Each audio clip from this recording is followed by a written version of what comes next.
The ANC has admitted that it has failed to deliver on some key socio-economic transformation policies in the past, vowing to do better. This as local government has been called upon to relax regulations governing the informal economy, as removing red tape will help grow the country's township economy.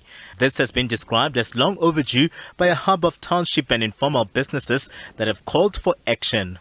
As businesses in the township, we need to make sure that together, us and the government, we're pushing, but we are the ones that needs to push government. Let's know, sometimes government got those policies and, act, but the lack of implementation becomes a challenge. We are saying as businesses now, we're saying as businesses, we need to make sure that those policies are now implemented. And we're the only one that can push the government to implement. The township businesses say they don't want to stand on the sidelines anymore, but want to be involved in government's economic transformation agenda. You can't talk township economy without, involving, the township, businesses. What you're saying the government needs to do is to make sure that they come down to the township and engage the township businesses and the township SMMEs and entrepreneurs in terms of clear plans. Because what normally happens, when people start planning these things in their, air-conditioned offices, somewhere in town or in something, without really talking to people on the ground, it becomes a challenge. What we are saying is that you can't then do policies without us. You can't then try to implement without us, because it's going to fail. This was also supported by economists.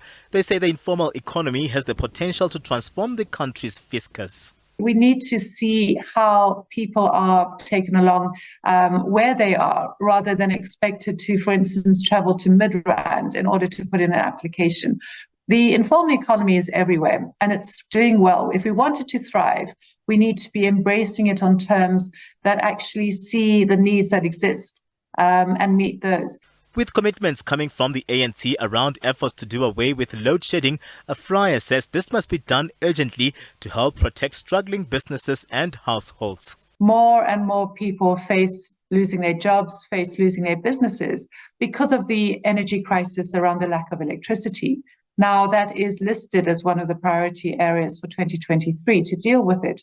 But I would have expected that the ruling party would have used this opportunity to unveil a much more immediate way to address the kind of crisis that we're in. So that's a really big disappointment, that the major commitments towards economic recovery are literally put on hold while we have load shedding.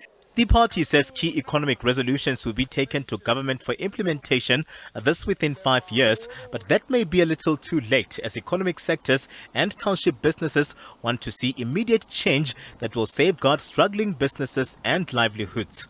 Katlego Logodi, SABC News, Johannesburg.